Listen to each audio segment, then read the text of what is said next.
వైఎస్ఆర్ జిల్లా ప్రొద్దుటూరు డీఎస్పీ భావన అవినీతికి పాల్పడుతున్నారని ఆరోపించారు ఎమ్మెల్యే వరదరాజుల రెడ్డి. వైన్ షాపుల నుంచి మామూళ్లు తీసుకుంటున్నారని ఫైర్ అయ్యారు. ఇటీవల అక్రమంగా రేషన్ బియ్యాన్ని తరలిస్తున్న లారీని పట్టుకుని దాని స్వలాభం కోసం వదిలేశారని మండిపడ్డారు. ఉద్యోగం వచ్చిన 3 నెలల్లోనే లంచాలు తీసుకుంటున్నారని ఆరోపించారు వరదరాజుల రెడ్డి. డీఎస్పీ భావన వ్యవహారంపై ఉన్నతాధికారులకు ఫిర్యాదు చేస్తామన్నారు.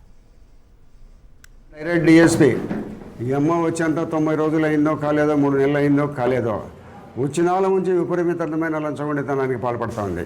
చెప్పేదానికి ఒక నిష్ఠమైన ఉంది ఆ అమ్మ చేసే లంచగొండితనాలు. ప్రతి బ్రాందీ షాపుకి ఇవ్వాలా, ప్రతి బార్కి ఇవ్వాలా. రేషన్ షాపు బియ్యాన్ని బయట ప్రాంతానికి తరలించే ఒక ముఠా ఉంది. ఆ ముఠాలో సంబంధించిన బియ్యమే ఈ డిఎస్పీ గారు ఈ విషయంలో సమాధానం చెప్పాలా ప్రజలకు.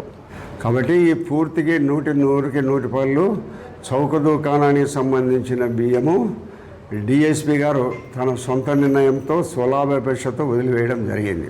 దీనికి డిఎస్పీ గారు సమాధానం చెప్పాలి.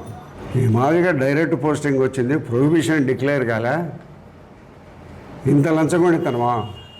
ఉన్నతాధికారులు ఎవరు నిరోధించే పరిస్థితిలో లేరు. అందరూ ఒకరు హాత్ మిలావ్ అని అందరూ చేతిలో చేసుకొని పోతున్నారు. అంటే ఒకరికే కాదు, అందరికీ డబ్బులు.